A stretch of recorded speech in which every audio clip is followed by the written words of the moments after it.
Supreme court పెద్ద ఊరటనిచ్చింది. Lok Sabha, assembly ఎన్నికలకు national Congress party Sharad చంద్ర Pawar party పేరును ఉపయోగించుకునేందుకు కోర్టు అనుమతించింది. దీంతో పాటు ఆయన పార్టీ ఎన్నికల గుర్తు బాకా వాయించే వ్యక్తిగా గుర్తించాలని ఎన్నికల కమిషన్ను కోర్టు ఆదేశించింది. దీనిపై స్పందించిన కోర్టు ఈ ఎన్నికల గుర్తును ఎన్నికల సంఘం ఏ పార్టీకి కేటాయించరాదు అని ఉత్తర్వులో స్పష్టం చేసింది.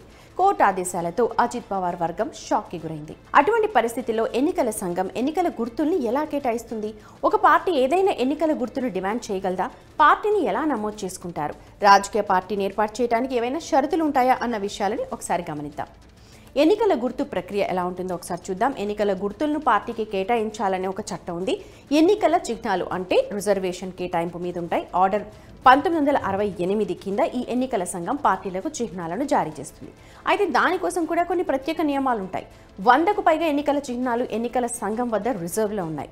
వీటిని ఇంకా ఏ పార్టీకి కూడా కేటాయించలేదు. ఎన్నికల చిహ్నాలను జారీ చేసే విషయానికి వస్తే కమిషన్ పార్టీకి ఒక గుర్తును జారీ చేస్తుంది. అయితే ఏదైనా పార్టీ నిర్దిష్ట ఎన్నికల గుర్తును జారీ చేయాలని విజ్ఞప్తి చేస్తే ఎన్నికల సంఘం దానిని పరిగణలోకి తీసుకుంటుంది. ఆ ఎన్నికల గుర్తు ఏ పార్టీకి కేటాయించకుంటే అప్పుడు జారీ చేయొచ్చు. ఒకవేళ జారీ చేసింటే అదే గుర్తును తీసుకునేందుకు అవకాశం ఉండదు. ఇక ఎన్నికల గుర్తును జారీ చేసేందుకు ఒక ప్రాసెస్ ఉంటుంది. అదే క్రమంలో దానిపై గత కొంతకాలంగా ఒక వివాదం కూడా ఉంది. కమిషన్ ఇకపై జంతువులు, పక్షుల ఫోటోలతో ఎన్నికల చిహ్నాలను జారీ చేయకూడదు. దీనిపై యానిమల్ రైట్స్ సంఘాలు నిరసన వ్యక్తం చేశాయి. గతంలో ఇలాంటి గుర్తులున్న పార్టీలు ఎన్నికల సమయంలో ఆ జంతువులను ఊరేగించేవి. దీనిపై యానిమల్ రైట్స్ సంఘాల ప్రతినిధులు నిరసన తెలిపారు. గొంతులేని జంతువుల కవాతుని క్రూరత్వంగా తప్పుగా అభివర్ణించారు. ఆ తర్వాత ఎన్నికల సంఘం జంతువుల గుర్తులను జారీ చేయడాన్ని ఆపేసింది. ఇక ఈసీ నుండి ఎలా గుర్తింపు పొందాలి? ఒక అభ్యర్థి రాజకీయ పార్టీని ఏర్పాటు చేస్తే దానిని ఎన్నికల కమిషన్లో నమోదు చేసుకోవడం కంపల్సరీ.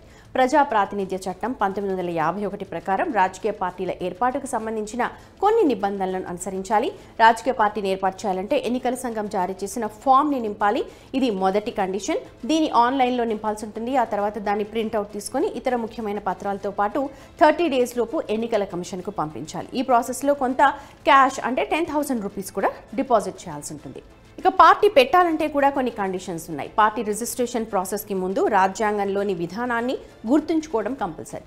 ఇందులో రాజకీయ పార్టీ పేరేంటి, దాని పని తీరు ఎలా ఉంటుంది, పార్టీ అధ్యక్షుడిని ఎలా ఎన్నుకుంటారు అన్న విషయాలు నమోదు చేశారు. ఇలా ఎన్నో విషయాలు అందులో ఉన్నాయి. అందుకే రాజ్యాంగాన్ని అనుసరించి ఈ ప్రాసెస్ను కొనసాగించాలి. దీంతో పాటు పార్టీలో ముఖ్యమైన పదవులు నిర్వహిస్తున్న వ్యక్తుల గురించిన ఇన్ఫర్మేషన్ ఇవ్వాలి. వారి సంతకాలు కూడా పార్టీ రాజ్యాంగం కాపీపై తప్పనిసరిగా చేయించాలి. పార్టీకి సంబంధించి ఒక బ్యాంక్ ఖాతా కూడా తెరవాల్సి ఉంటుంది. వాటి పూర్తి వివరాలను కూడా ఆ పత్రాల్లో నమోదు చేయాలి. పార్టీ పేరేంటి అభ్యర్థులే నిర్ణయిస్తారని, అయితే అది ఆమోదం పొందుతుందా లేదా అనేది ఎన్నికల సంఘం నిర్ణయిస్తుంది. ఆ పేరు ఇప్పటికే నమోదు చేశారా లేదా అన్నది కమిషన్ చెక్ చేస్తుంది. అది రిజిస్టర్ చేయబడితే ఖచ్చితంగా తీసుకోవచ్చు. రాజకీయ పార్టీని స్థాపించాలంటే అందులో కనీసం 500 మంది సభ్యులు ఉండాలి. ఆ సభ్యులు ఏ ఇతర పార్టీతోనూ సంబంధం పెట్టుకోకూడదు. దీనికోసం ఒక అఫిడవిట్ కూడా ఇవ్వాలి. అది సభ్యుడు ఏ ఇతర రాజకీయ పార్టీతో సంబంధం లేదు అని చెప్పి నిర్ధారిస్తుంది.